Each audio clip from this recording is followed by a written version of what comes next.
沈总，沈总，沈总，我不是。那刚才这个是沈志泽沈总吗？是。他去哪儿？机场。哎。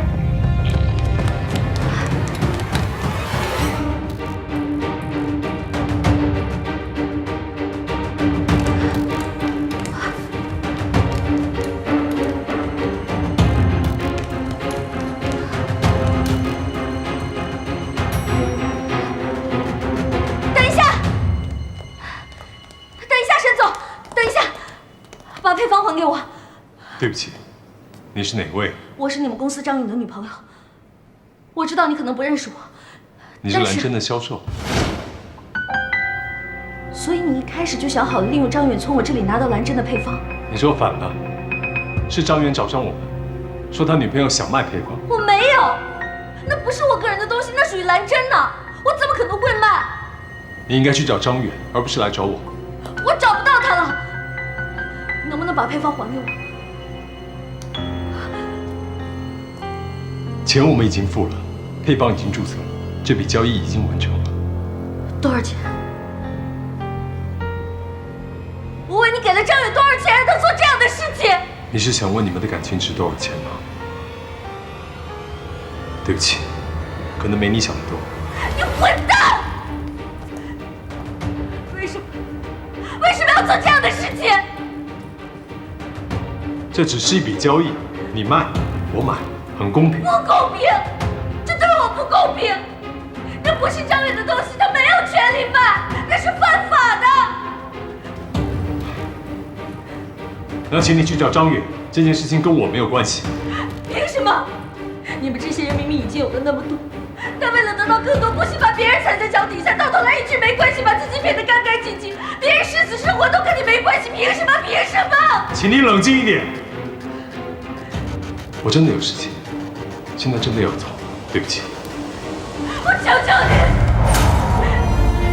求求你，求求你把配方还给我，我不能去做了，我不能连累我爸爸妈妈给我去还债，只要你把蓝针的配方还给我，不管多少钱，我加倍还给你，不管用多长时间，我求求你，我不能去做了，我求求你，这会毁了我求求你，我真的求求你，我求求你。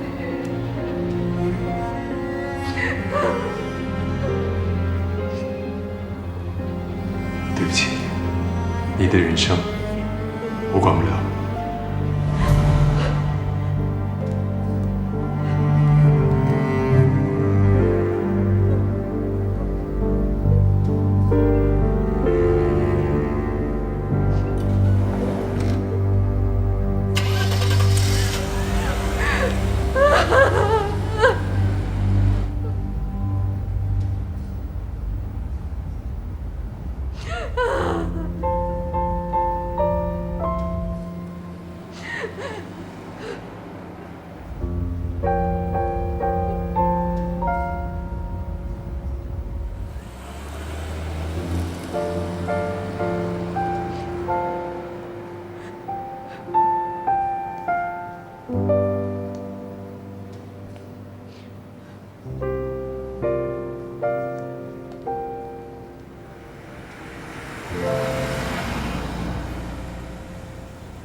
他已经走了，有什么需要我帮助的，你跟我说。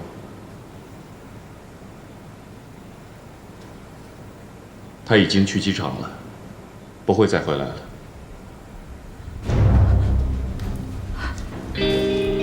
不是，那个，我。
哎，姐姐，你没事吧你？啊？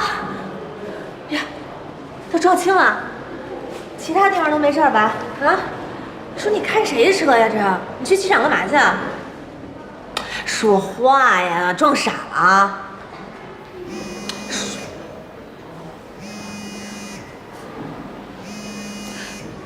你那事处理怎么样？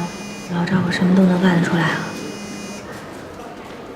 你跟赵天成说，让他再给我3天时间。如果事情还没有解决，兰真的损失我全权赔偿。你拿什么赔呀你？拿命赔！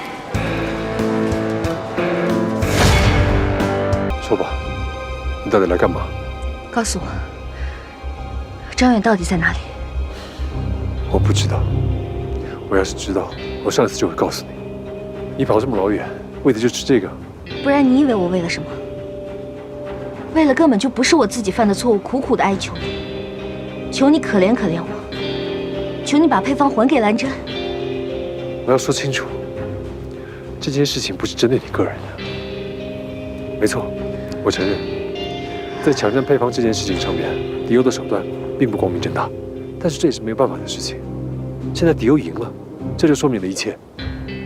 对你个人造成伤害，我也无能为力。你要知道，职场就是战场，在战场上难免会有伤亡，输不起就不要参加，参加了就不要怪别人。对，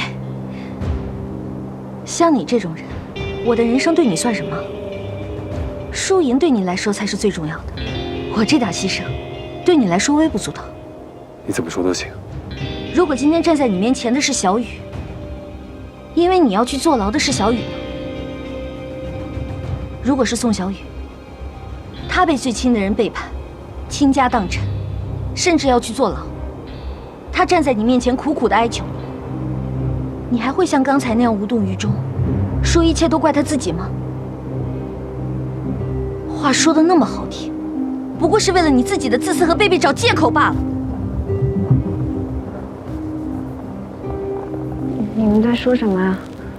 为什么许诺说要因为你去坐牢啊？这件事情比你想的要复杂，你先去跟大伙在一块儿，一会儿我跟你解释好吗？许诺，许诺，虽然我不知道你们发生了什么事情，但是我替芷泽跟你说声对不起，真的对不起。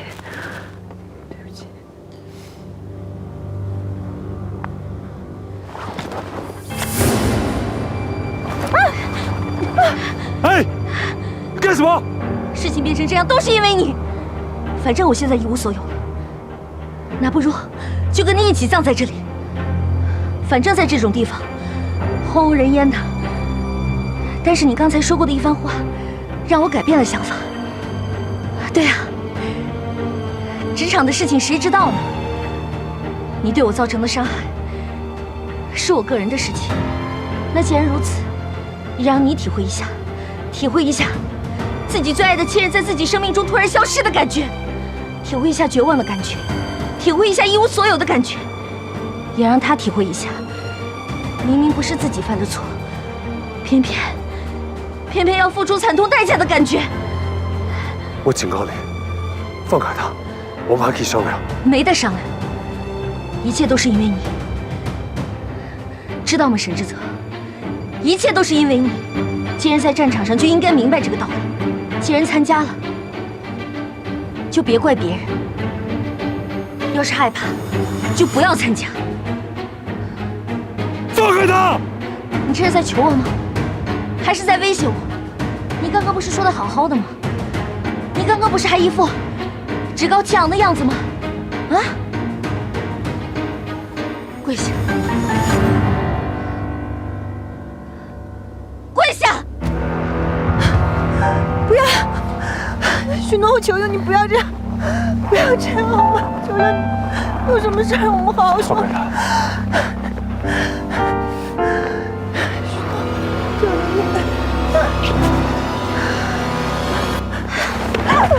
你放心，我跟你不一样。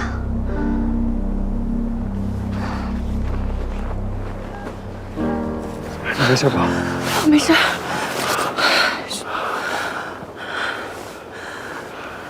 到底是怎么回事啊？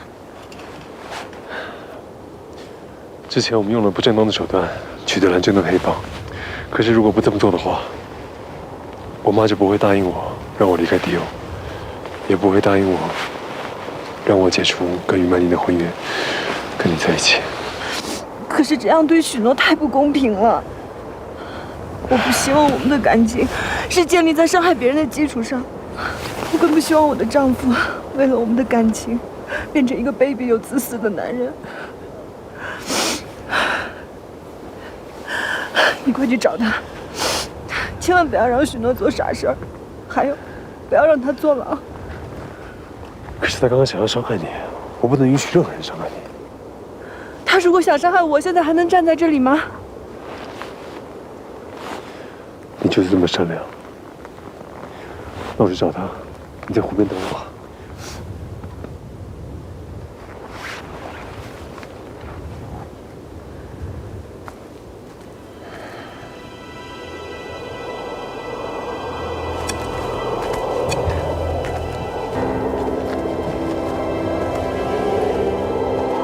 大家都到这儿来。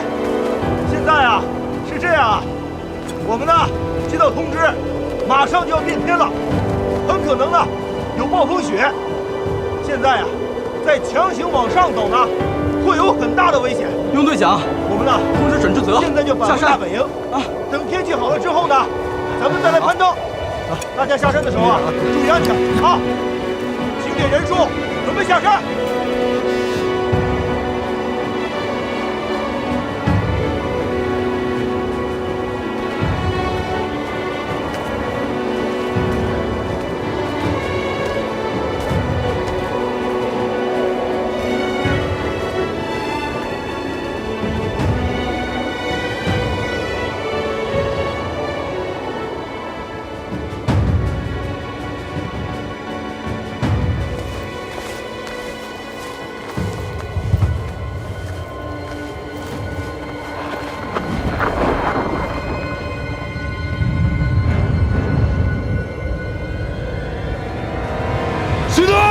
许诺，许诺！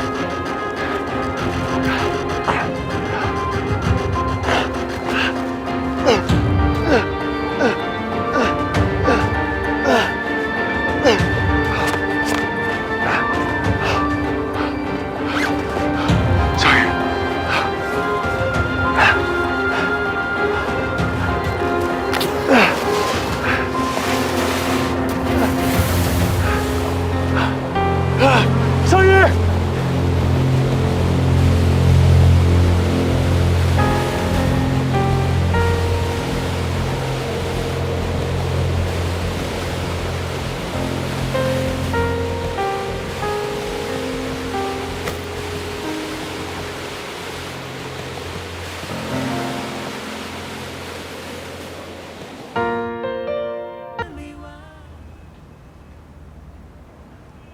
行了，你还能活着回来。赵总，我的过失我自己承担，但是可不可以不要连累我的家人？我爸妈他们年纪都不小了。年纪不小了，你干这些烂事儿的时候，怎么没想过他们年纪不小了呢？啊，许诺刚刚……你给我一边待着去，关你什么事儿啊？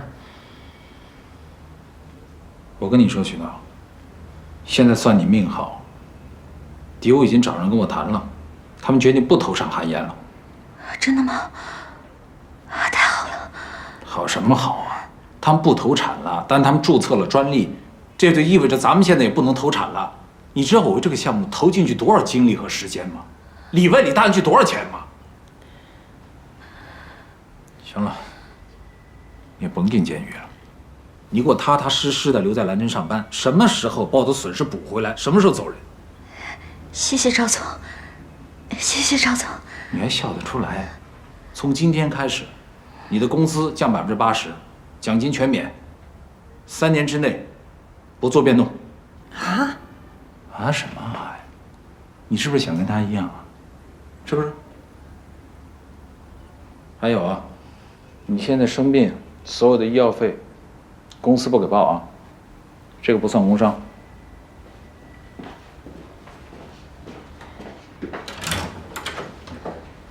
这太抠了，已经很好了。你怎么样啊？现在感觉？哎，叔叔阿姨你来了。哎，来。啊，醒了。小姨，小姨你醒了？都约了3天了，吓死我们姥姥爷了。闺女，你说你好好的去什么雪山呀？你要有什么好歹，我跟你爸怎么活呀？行，醒了就好，醒了就好。是谁救了我？可能是你们登山队那些队员吧。哦，闺女，你要是好了，要好好谢谢人家啊。是。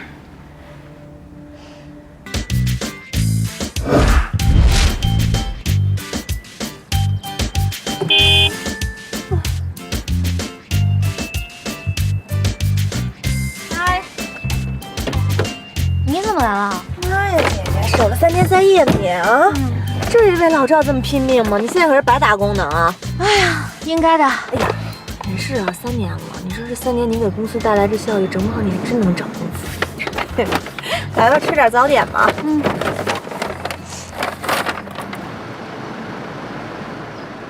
哎，来了，徐菲菲的车。走。蓝真真的要跟我们抢徐菲菲？就凭他们，不自量力。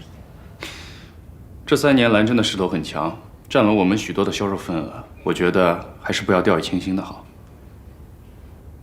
你现在在怪我吗？我什么都没说。销售部归我管，你说蓝真占了我们的份额，那你是在说我无能是吧？我不是这个意思。你就是这个意思。我没有这么样说。你就是这么说。够了，林帆说的对，公司这几年确实是亏损巨大，现在是公司生死存亡的时候，你们2个还有兴致在这里拌嘴？曼妮，你先出去一下，我有话单独要跟林帆说。好，是董事长。战略层面的事儿，我做主，你只负责执行就行。要是我拒绝呢？你有拒绝的资格吗？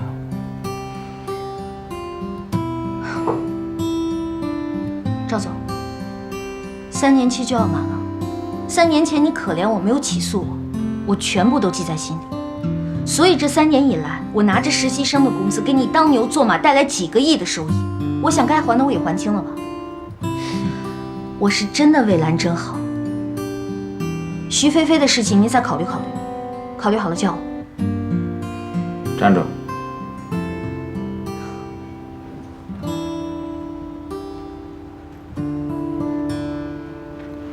许诺啊，许诺，你不用提醒我，3年之约我记得比你清楚，因为我得时刻盯着你，怕再被你反咬一口。不过这3年，你的确表现也不错。这样，你签下许菲菲，工资复原，再涨1倍，奖金提10个点。好。不过我有个条件。你还有条件？你这不是得寸进尺吗？你说吧。我希望奖金提升10个点，是针对整个销售部门。行，成交。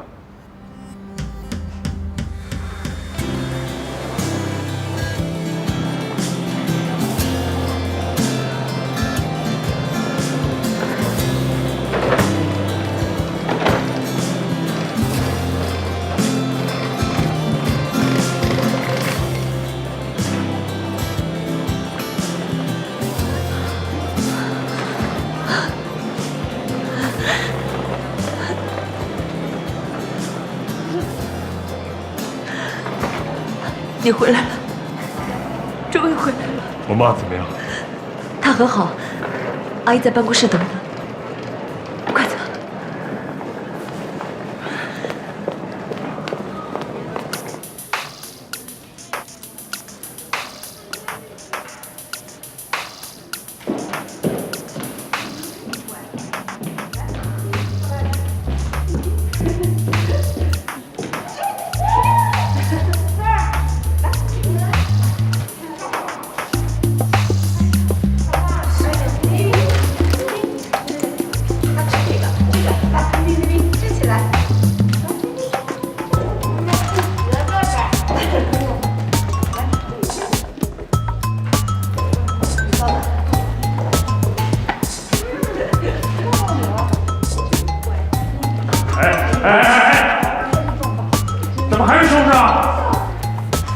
出开！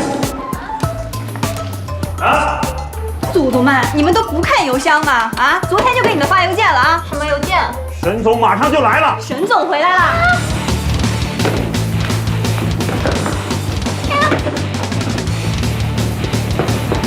帮我！文件拿出来，文件拿出来，拿下凶器！告诉你，平时别弄这么乱。有慢。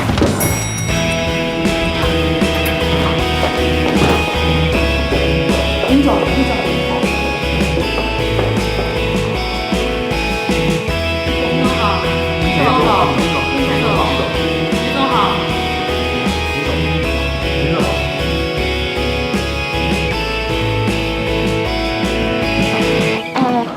林总、于总旁边的是谁啊？沈总怎么变成这样了？沈总，不可能吧？就是他，他这一回来啊，咱们的好日子算到头喽。啊！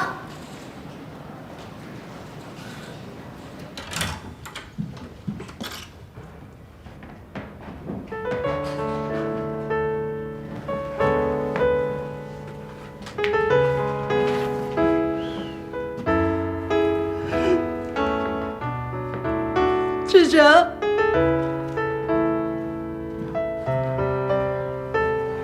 志哲，妈，对不起。起来。妈，你的身体怎么样？妈没事，回来就好。知道妈妈有多想你吗？既然回来了。 妈妈就想你好好的接管公司，以后好好的跟曼妮在一起。志哲，是时候把小雨放下了。知道吗？这3年来全靠曼妮。你的身体到底怎么样？志哲，就算你妈妈死了，按照古礼，你这个做儿子的最多也只是守孝3年。宋小雨只是你的女朋友。 为了跟他在一起，3年前你放下一切，什么都不管，因为我陆雨红扛得起你丢下的烂摊子，我来替你收拾。就像你多年前爸爸病逝的时候，我不是一样就这样扛下来了吗？我一方面拼命的创业挣钱，一方面供你读书，让你出国，让你功成名就。我能做的我都做了，可是我做不下去了。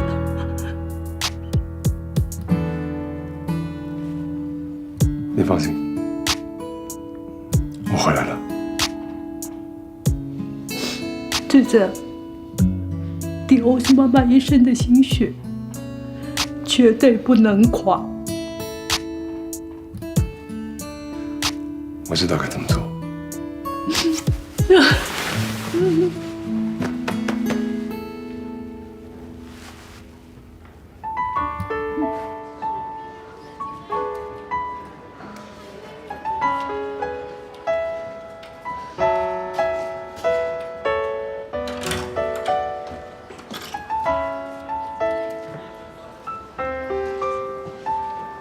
你不能这样和大家见面。你过来。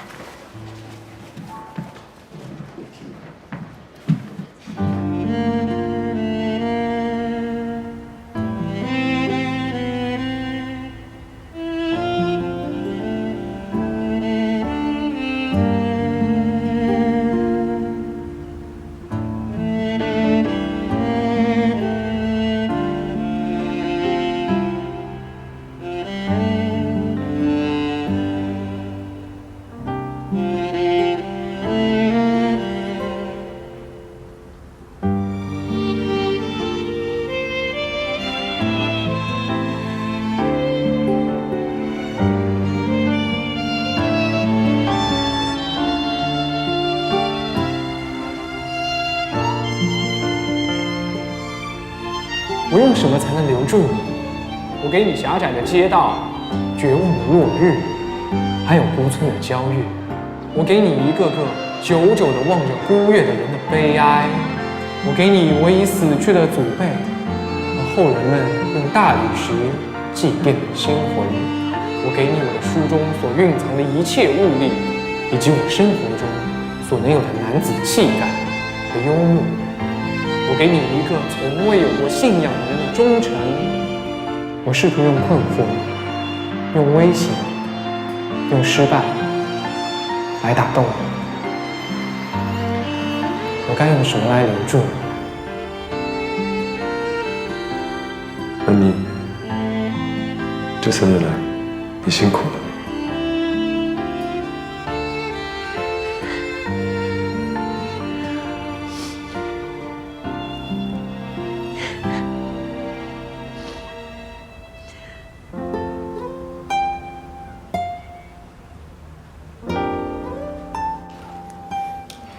沈总那脸苍桑样子，好 man 啊！受了那么大的打击，不知道会不会性情大变，在雪山上一待就是3年，要是我3天都待不了。要是我有 WiFi 就能待。哎，你俩安静点吧啊！什么时候了还在这贫嘴？就是啊，都小心点吧。这次回来肯定是兴师问罪的，保不齐拿你们谁开刀。不会吧？哎，一会儿汇报工作的时候，咱们都互相兜着点，别什么都乱说啊。沈总，来，欢迎沈总回来。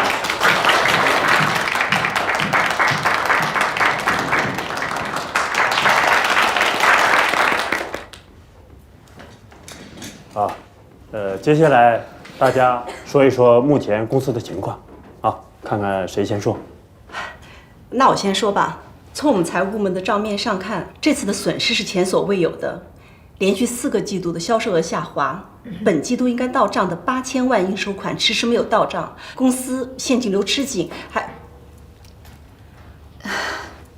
没有，沈总，其实销售额下滑主要是因为法国总部罢工潮影响的，导致我们的新产品断货，而且再加上蓝针公司一直背后捣乱，离间我们代理商，拖延货款。其实我们整个销售团队在于总的带领下，一直都是很努力工作的。我回来不是要追究责任的，今天之前所有的事情，就算过去了。不管各位做了什么，团队亏了多少，我不在的这段时间，各位愿意留在这里跟迪欧共进退，对我而言，就算是有情有义。为此，我感谢大家。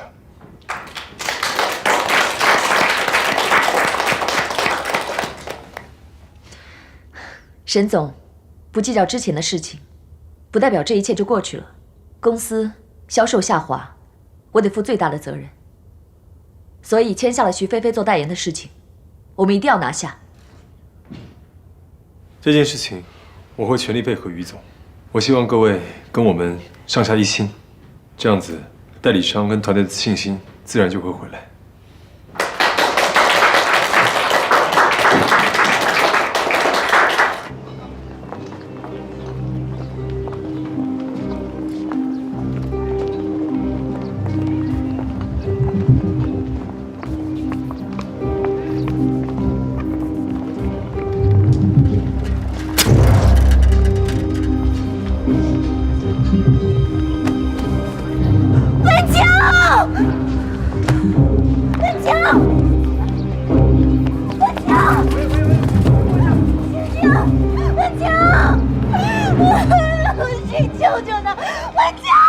请别紧点。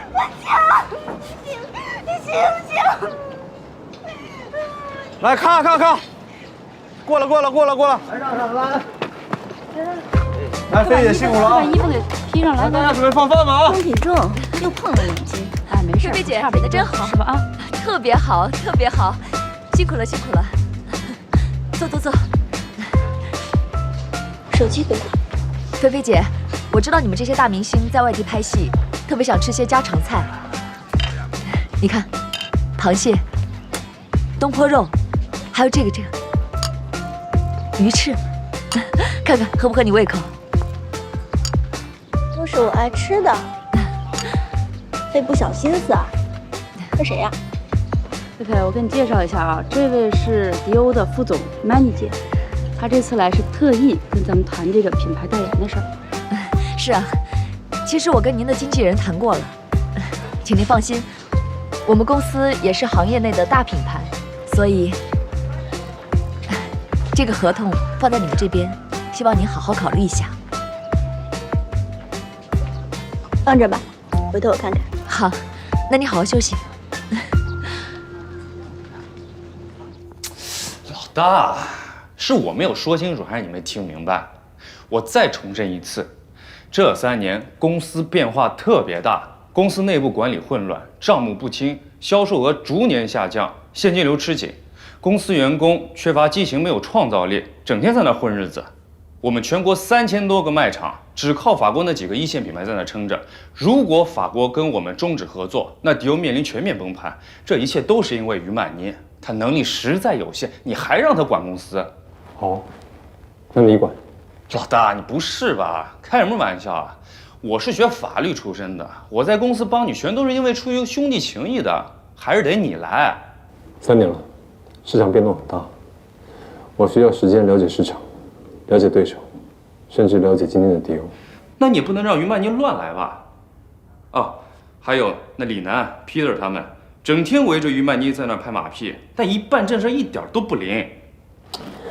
我说过，如果有人要为今天的迪欧负责任，那也应该是我。把错误推到下属的身上，是弱者的表现。反正我就是提醒你，迪欧现在已经经不起折腾了。我需要你去调查蓝针从里到外所有人的人事资料，从卖场主管到高级经理，所有人。干什么？蓝针能够在我不在的3年里面做到这么大，一定有原因。他们的老板赵天成是一个炒地皮的土老板，我不相信凭他一个人能够做到像今天的局面。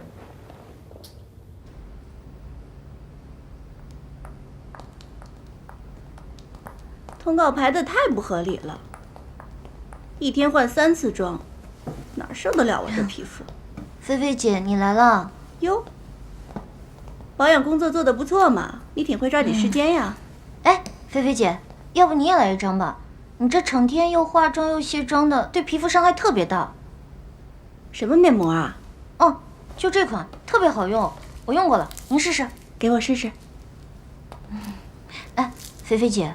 你说你这平时总是带妆时间那么长，就应该好好利用时间让皮肤透透气哈。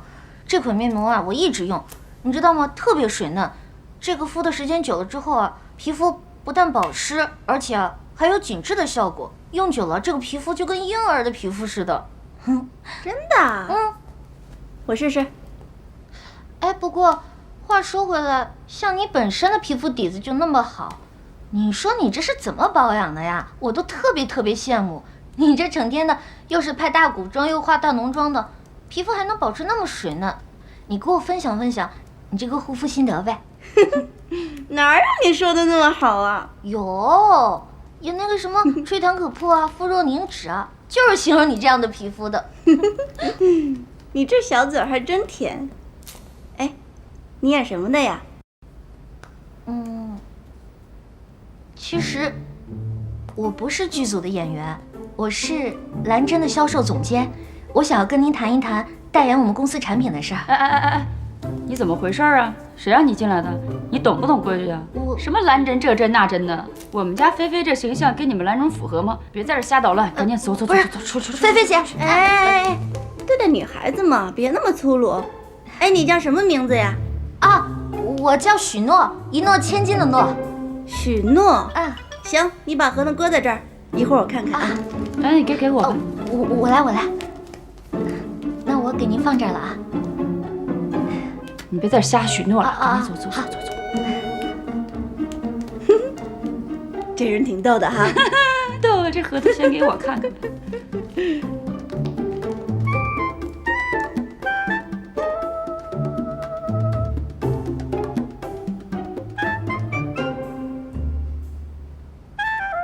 徐菲菲对我们迪欧公司还是很感兴趣的，她说她会慎重考虑，而且她的经纪人拿了我们的好处，所以会跟徐菲菲说点耳边话。我相信签下她不是问题。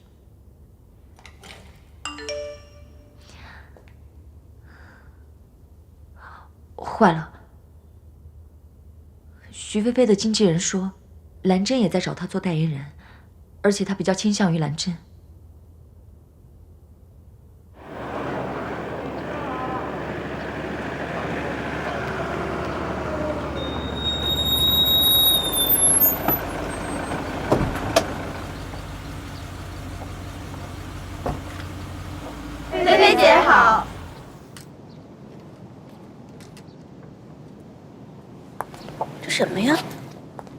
许菲菲小姐您好，我是迪欧集团总裁沈志泽。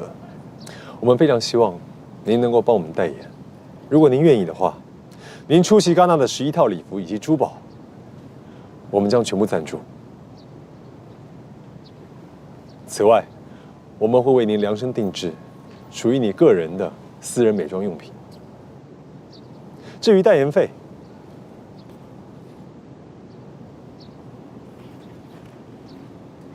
由您自己填。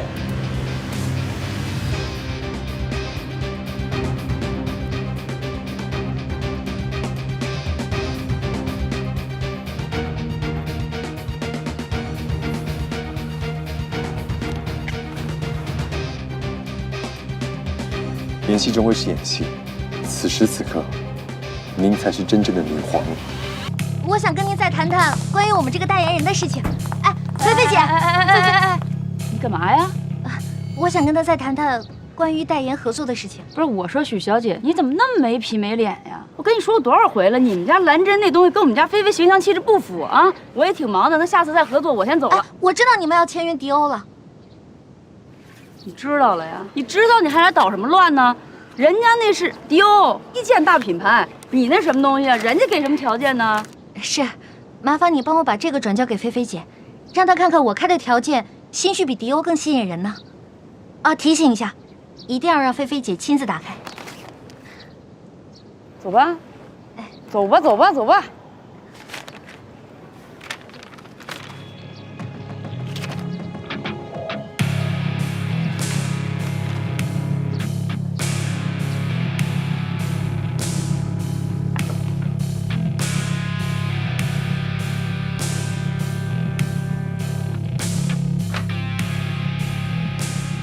让他进来。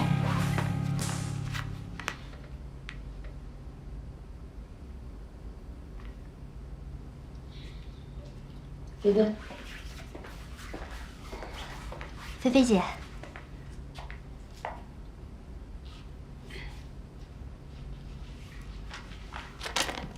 这照片你怎么弄到的？啊，这是我自己拍的，您放心，没有卖给狗仔队，也没有任何别人知道。那你弄它干什么呀？别以为有了它就能威胁我签约代言。我告诉你，那你把我徐菲菲想得太简单了。菲菲姐，您误会了，我只希望给您多一种选择。TT， 你们签约 TT 当代言的男主角了？没错。说实话，我真的很佩服你，敢于挑战11岁的姐弟恋。但是对于公众来说，要公布这样的恋情，让他们接受，可能还是有一定的难度。而且 TT 的事业也一直不是很顺，所以通过这支广告也能提升他的知名度。这次广告呢，就是让你们在里面扮演一对情侣，上演一段浪漫凄美的爱情故事。这样呢，正好可以给公众预热，创造你们的 CP 值。等到时机成熟了，你们再公布这段恋情，公众或许就没有那么反感了，可能还会很受欢迎呢。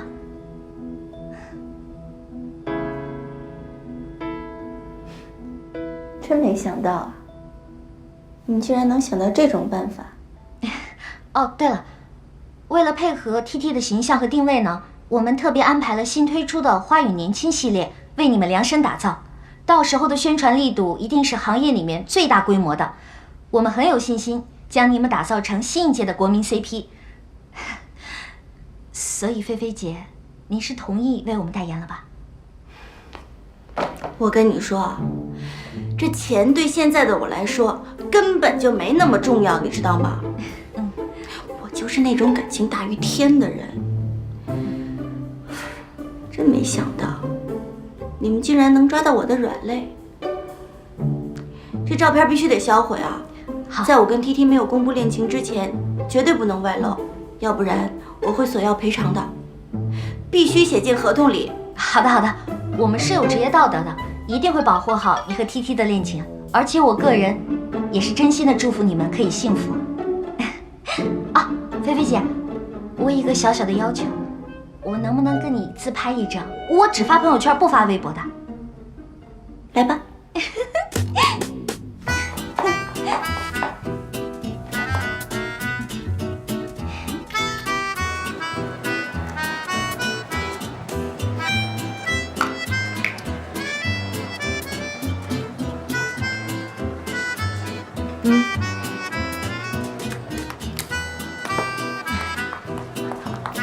我们做的是传播美的行业，对所有东西都要精致、讲究，就连试用装也一样，要跟你们脸上的妆容一样，一丝不苟，懂吗？懂啦。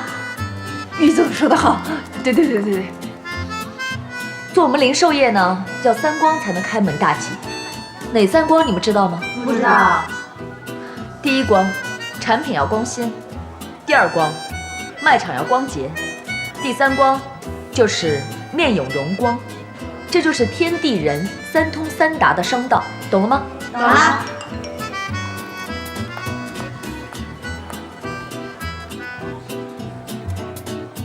什么？懂啦。你们好好工作。我真的没有想到，兰真真的签下了徐菲菲。你身为销售总监的头，居然比我还要晚知道消息。我当时想说，你开的已经是天价了，赵天成开的什么条件可以签下他呢？不只是钱的问题吧？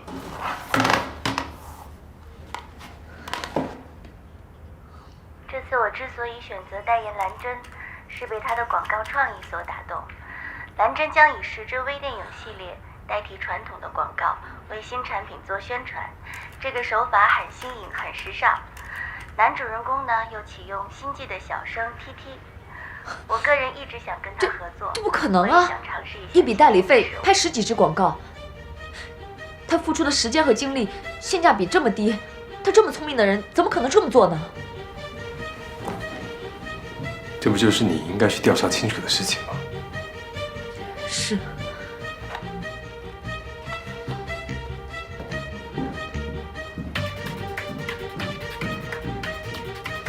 太过分了！于总，你怎么了？徐菲菲竟然被兰真给呛了啊！本来事情一切顺利，他们居然给我出阴招，那怎么办呀？什么怎么办？沈总叫我查内情，不就是赵天成玩阴的吗？好，玩阴招是吗？谁怕谁？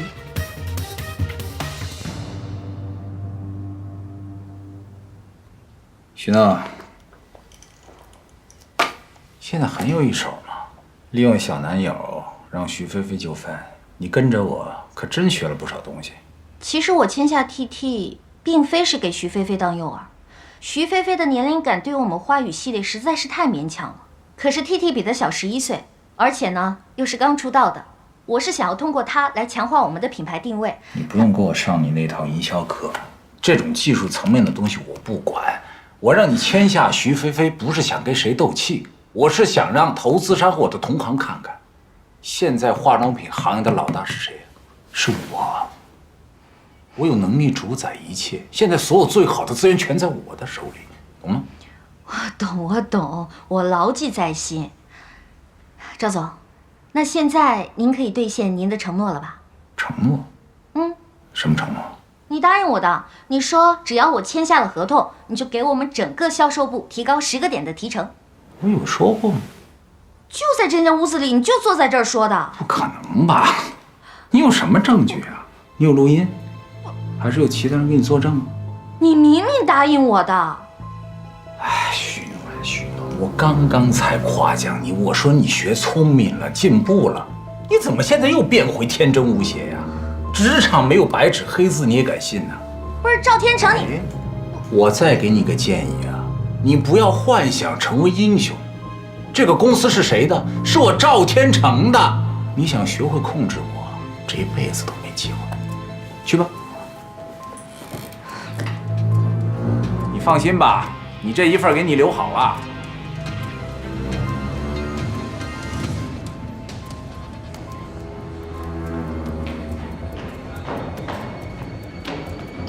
许诺，不好了，怎么了？徐菲菲她又怎么了？徐菲菲她。怎么回事？怎么回事？问你呢？谁会这么黑他呀？我刚花了那么大价钱把徐飞飞签下来，他不可能毁在我的手里吧？你还看什么看？我告诉你，我不管你用任何方法，你马上把问题给我解决啊！去啊！快去！我告诉你，许诺，这个问题你不给我解决了，不要回来见我。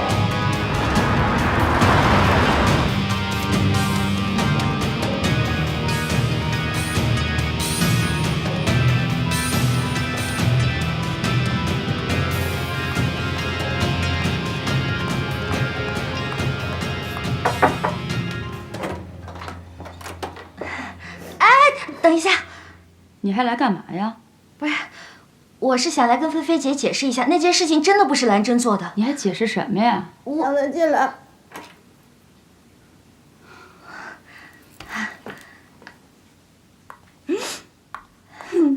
菲菲姐，菲菲姐，你听我说，请你一定要相信我，网上那些新闻一看就是假的，根本就没有什么真凭实据。我估计。可能也是因为您最近和 TT 的合作消息传的比较多，所以我相信你。咱们刚签约，你要是这样办事儿，那不是自掘坟墓吗？我找人调查过了，散播这些负面消息的 IP 地址就是迪欧公司。迪欧啊？这迪欧公司老总我见过，表面上看起来都温文尔雅的，没想到签约不是干这种缺德的事，太缺德了。他们老板倒确实是想做这种事儿的人，看来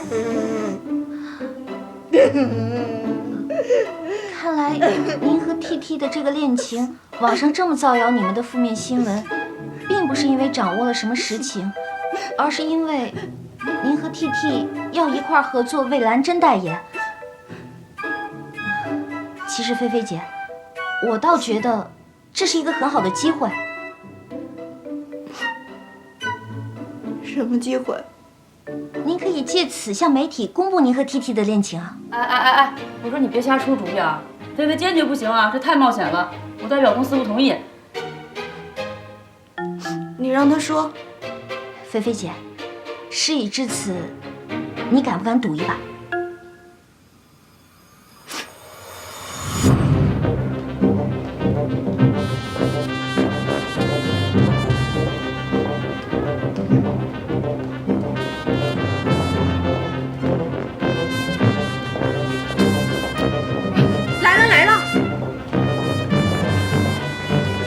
能谈谈你对那件新闻的看法吗？你真的和 TT 在一起吗？对啊，你能做个解释吗？你解释一下可以吗？大家请听我说，我已经有足够的证据可以证明这是一次恶性造谣事件，起因是我为兰真公司代言，而兰真的对手迪欧公司，他们恶性竞争，散播这些负面消息，企图侵害我的名誉，让我失去代言的价值。我绝对会捍卫自己的权益，我将保留对迪欧公司的起诉权。还有，我要回答一下这位记者的提问。TT 是我的恋人，我们俩虽然存在年龄上的差距，可是我们对待这份感情是极为认真的，不像负面新闻所说的那样。很抱歉啊，对大家隐瞒这么久，是因为起初我恐惧这份恋情得不到大家的祝福。可是现在想一想，与其被人这样恶意重伤，倒不如大大方方承认，有什么风雨，我们俩一起携手承担，这不就是相爱的意义吗？也恳请大家给我们一点点空间，还有一点祝福。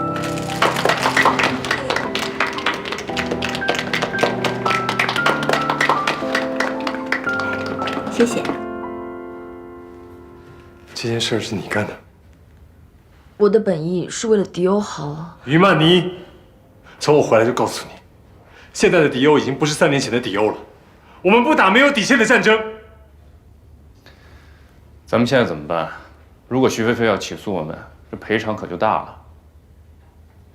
准备赔偿金。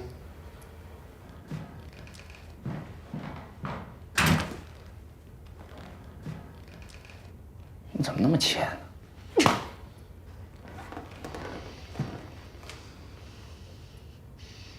徐菲菲小姐，我们是来向您道歉的。这次发生这种恶意造谣、传播负面新闻的事件，我深表遗憾，而且我必须澄清，这不是我本人的意愿。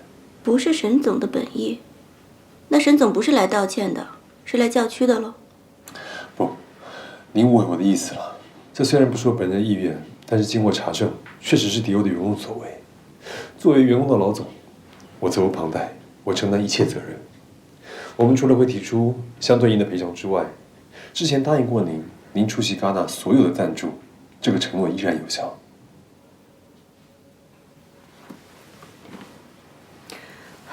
沈总，很遗憾这次没有跟你达成合作，不过你也大可不必这样。菲菲小姐出席戛纳，角逐国际影后，除了是您个人的荣誉，这也是我们全体国人的荣誉。您愿意不计前嫌原谅迪欧，已经是不幸中的大幸。随时随地，迪欧愿意为您效劳。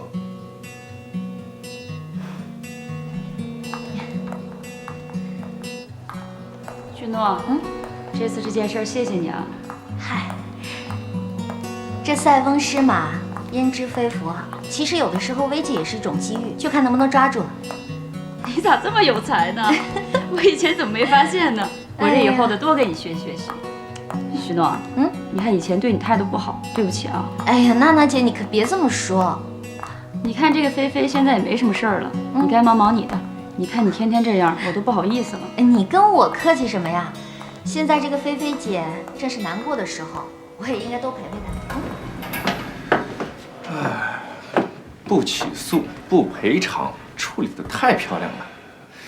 刚刚徐菲菲看你的眼神都快爱上你了。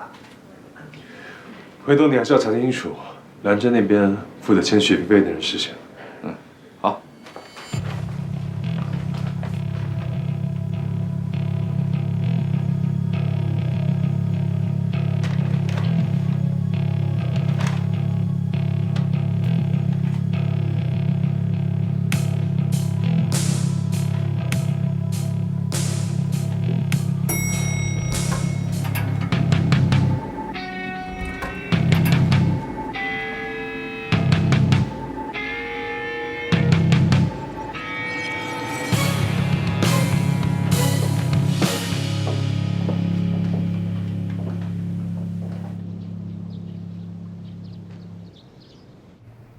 啊，我回来了。回来了。你先洗洗手。哎，小姨，你可回来啦！我哎有事儿找你。你先给我脱鞋，累死我了。行，我给你脱鞋。你爸给你留着饭呢。哎呀，这身子骨都快累散架了。哎，丈母娘，喂我吃饭。你这是干什么去了？你就忙着给资本家打工，帮人家挣钱，把自己大好青春都耽搁了。你说说你多大了还没个男朋友？你要晃到什么时候才结婚生孩子呀？你别只嗯嗯的。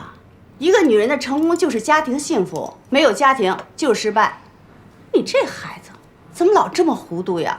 哎呦，我说妈，你这都什么年代陈谷子烂芝麻的价值观了？时代在进步，人要往前看。现代人讲的都是女不强大天不容，我得有我自个儿的自身的价值的体现。小诺呀，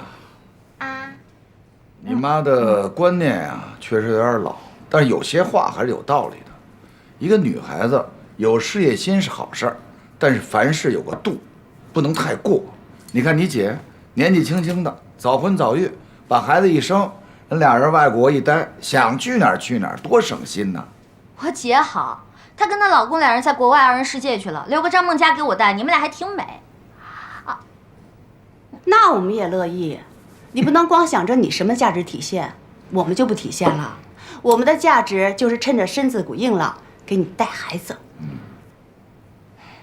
行，我吃饱了，你慢慢聊啊，我进屋休息去了。哎，你这孩子，一说到正经事儿你就不爱听了。老大，你让我查那个兰真那边搞定徐菲菲的人啊，我查到了。谁呀？是一个你不太希望见到的人。是谁？许诺，就是那个3年前你通过他弄到兰真新品配方的那个。是他。我告诉你，他可不简单。你别看他年纪轻轻的，他一毕业就去了全国排名第1的美奥公关公司，并且获得过2届亚太地区创新营销人才大奖。他用了1封电子邮件就搞定了全世界500强排名第10的英国 M 公司，成为了 M 公司当时中国地区总裁特别助理。而且他在试用的时候，他就已经组建了自己的营销团队，并且在全国建立了营销网络。不过那个时候啊，正好是互联网经济泡沫，所以啊，他还没有转正，他们公司就已经打算要退出中国市场了。而且呢，他又不愿意去定居英国，所以他就投奔了赵天成，正式进入了化妆品行业。而且他很快的就成为了营销部总监。那个时候就是因为他出谋划策，所以啊，兰真才占了上风。哎，我说啊，他是不是一定跟你有深仇大恨啊？所以他现在等于是在报仇，要把我们迪欧死死的踩在脚下。请把他拉过来。你在开玩笑吗？你是不是傻？我听到了，我要他。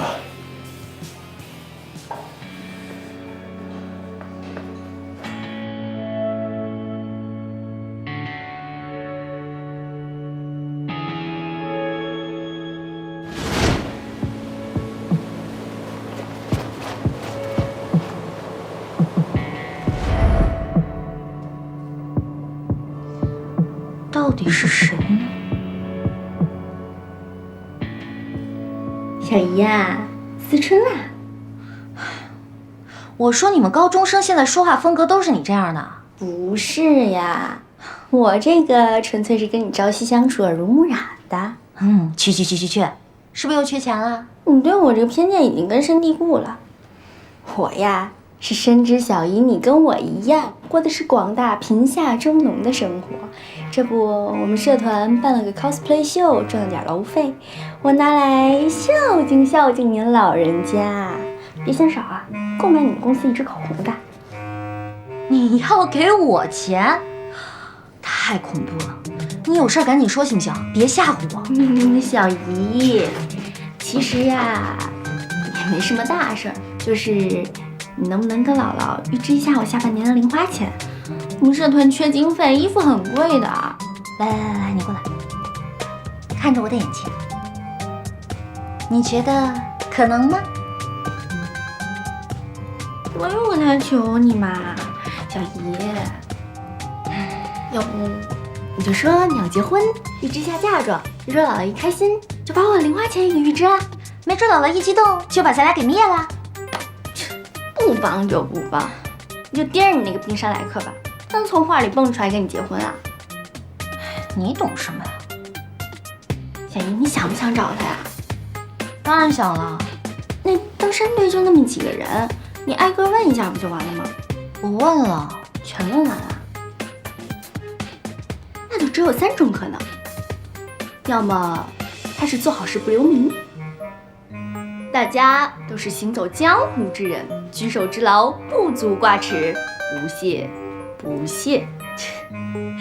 要么就是他救了你，结果发现你太丑了。我救的竟然是他，要是他醒了发现是我救的，非要以身相许怎么办？啊，不是我，天哪，真的不是我。好了，第3种可能呢？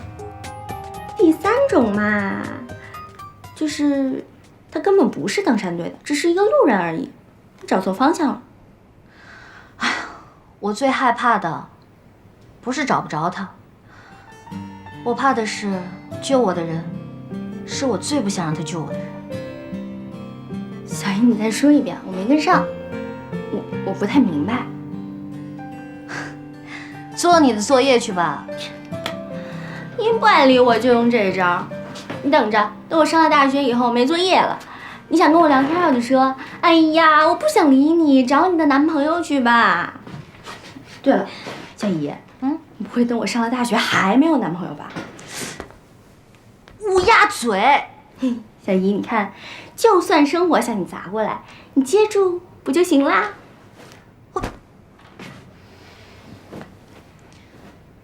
我。